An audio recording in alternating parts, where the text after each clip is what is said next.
বন্ধুরা, আজকে ডুমুরের ডালনা করব। দেখুন, ডুমুরগুলো সব মোটার থেকে আস্তে আস্তে ছাড়িয়ে কেটে জলে ভরেছি। এবার একটু জলে ডুবিয়ে দিয়েছি। এবার প্রেশার কুকারে ওটা সিদ্ধ করব। দেখুন, প্রেশার কুকারে দিয়ে বসিয়ে দেবো। ডালনার জন্য আলু টুকরো টুকরো করে কেটে রেখেছি। আলুটাও আলাদা করে সিদ্ধ করে নেব। ডুমুরের ডালনার মশলা: বড়ি ভাজবো, বড়ি, গোটা জিরে, টমেটো, তেজপাতা, শুকনো লঙ্কা, হিং, গরম মশলা, ঘি, লঙ্কার গুঁড়ো, হলুদের গুঁড়ো, জিরের গুঁড়ো। উনুনে কড়া বসিয়েছি, কড়া গরম হতে দিয়েছি। এবার তেল দেবো, দিয়ে বড়িগুলো ভাজতে দেবো।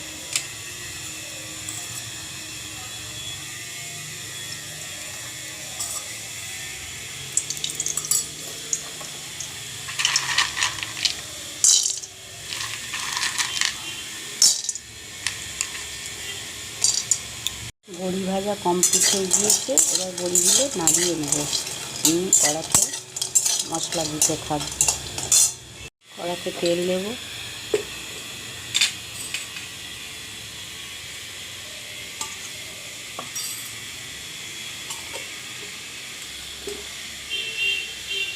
তেলের ওপর শুকনো লঙ্কা ফোড়ন দেব,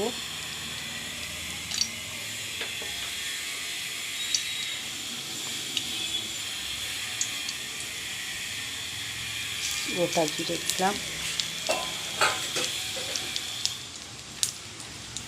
তেজপাতা দিলাম,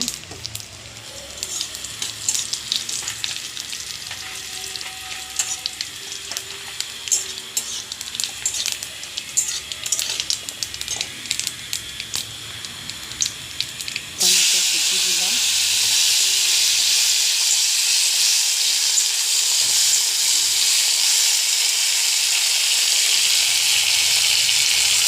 একটু সিদ্ধ করে হাত দিয়ে একটু নেড়ে নিয়েছি অল্প অল্প, যাতে তরকারিটা একটু গেবি গেবি মাখা মাখা হয়। আলুটা সিদ্ধ করে রেখে দিয়েছি। মশলা কষা হয়ে গিয়েছে। এবার একটু ডুমুরটা ঢেলে দেবো, সিদ্ধ করা ডুমুরটা এবার ঢেলে দিলাম।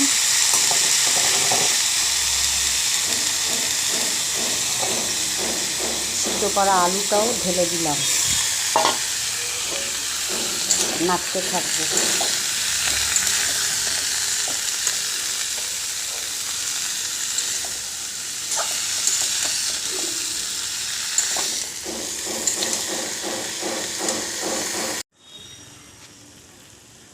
লবণ দিলাম স্বাদ অনুযায়ী, হলুদের গুঁড়ো দিলাম,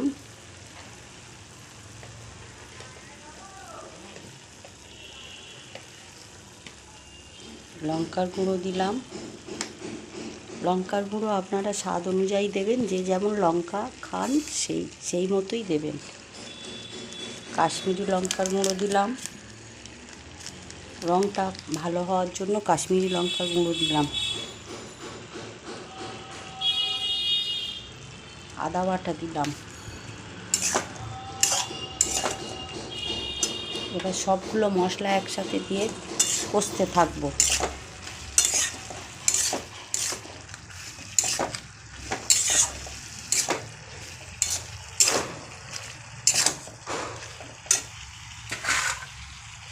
বড়ি ভাজাটাও দিয়ে দিলাম।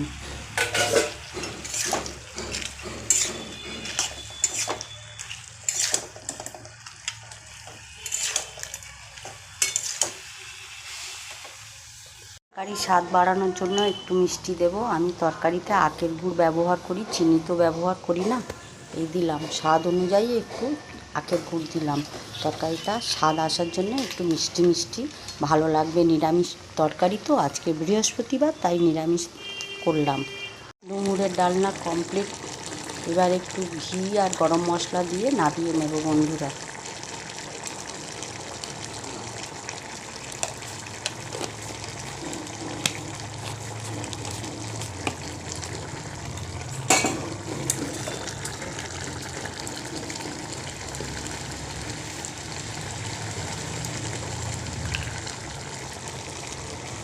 ঘি দিলাম।